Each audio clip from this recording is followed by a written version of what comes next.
Hi అండి, నేనైతే ఈరోజు మా పిల్లల కోసం స్నాక్స్ తయారు చేస్తున్నాను.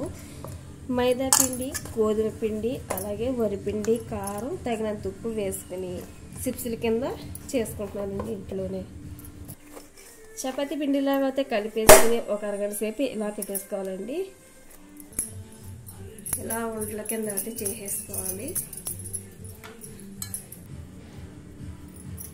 పిండి అయితే ఇలా చపాతీలా చేసేసుకుని ఉంచేసుకోవాలి. ఇలా చిప్స్ల కింద అయితే నేను చాకుతో కట్ చేసుకుంటున్నాను.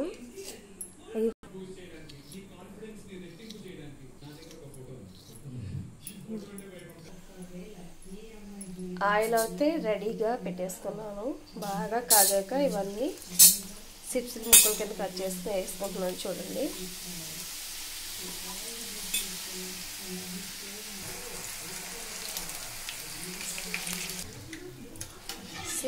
చిప్స్లో అయితే చాలా బాగా ఎగినాయి. చూడండి, మైదా పిండి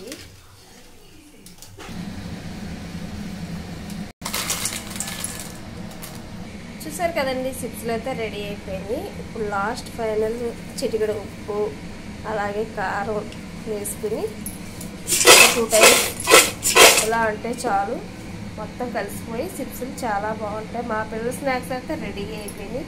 మీరు కూడా తప్పకుండా ట్రై చేయండి. Okay friends, bye.